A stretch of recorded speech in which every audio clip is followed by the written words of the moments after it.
Tu ne travailles pas assez dur.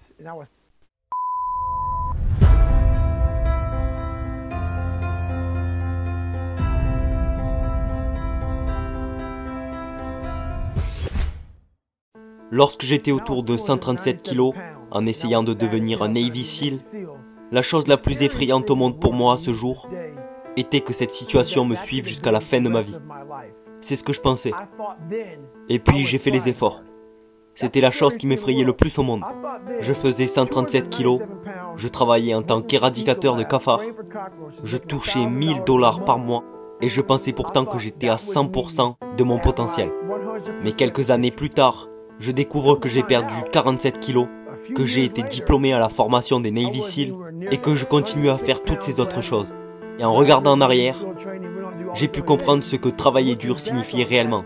C'est pourquoi les gens n'ont pas compris ce qui peut se trouver en nous-mêmes. Nous n'avons aucune idée de ce que travailler dur veut dire vraiment. Et je veux dire vraiment travailler dur. Lorsque vous êtes obsédé par « Hey, c'est ma nouvelle norme ». Ma nouvelle norme, c'est que « Waouh, ça ne sera pas toujours marrant ». Et ce n'est pas censé être toujours marrant. Et c'est là que vous découvrez ce que c'est de travailler dur. C'est ça, et pour les gens qui nous écoutent et qui sont peut-être à 20 ou même 30%, comment peuvent-ils briser ce mythe où ils se disent qu'ils travaillent dur, qu'ils sont au maximum, et pourtant ils ne voient pas de résultats? Comment peuvent-ils se remuer eux-mêmes?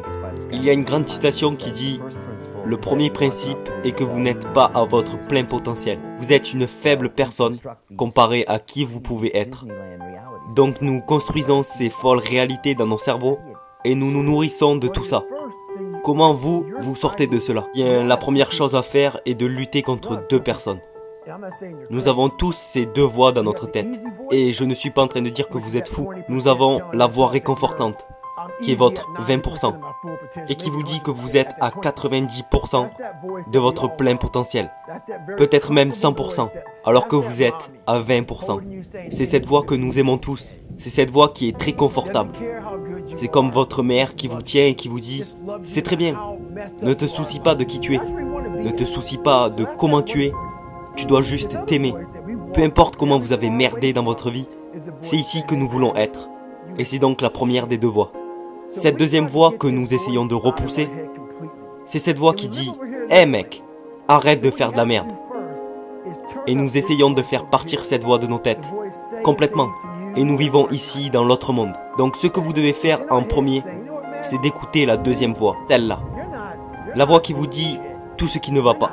Et elle est dans notre tête. Et elle dit « Quoi mec, mon gars, ne fais pas de la merde. Ne le fais pas.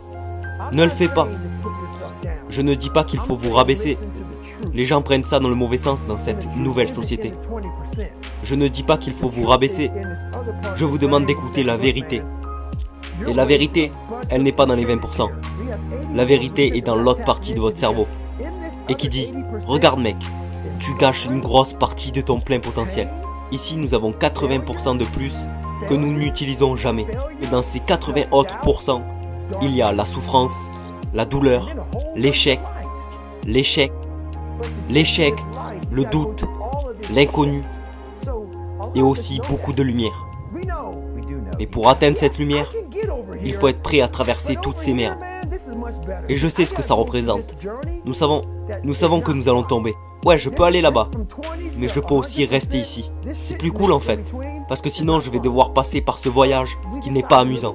Juste pour passer de 20 à 100%, cette merde entre les deux, ce n'est pas marrant. Donc nous décidons de vivre de ce côté. Tout le monde sait ce qu'il a à faire. Vous savez exactement ce que vous avez à faire. Vous le savez parfaitement. Ce n'est pas un tour de magie. Je le dis dans mon livre. Ce n'est pas un tour de magie. C'est uniquement en revenant à un état d'esprit primitif. Nous devons juste le faire. C'est comme respirer. Respirer est devenu normal. Nous l'avons fait tellement de fois qu'on ne se pose même plus la question. C'est comme ça que vous devez vivre votre vie. Quand l'alarme sonne à 4 ou 5 heures du matin, votre esprit dit non. Mais vous devez juste vous dire que c'est ce que vous devez faire. Vous devez vous lever le matin. Vous devez vous lever maintenant. Parce que pour aller là où vous voulez aller, la quantité de douleur que ça implique, je veux dire, physiquement je vous dis pas de vous détruire. Mais la quantité de souffrance mentale de combien de fois vous devrez faire quelque chose que vous ne voulez pas faire pour aller là où vous voulez aller. Que ce soit, en fait, vous devez faire plus de choses que vous ne voulez pas faire que de choses que vous voulez faire. Il faut que vous l'intégriez. Ça doit devenir une norme.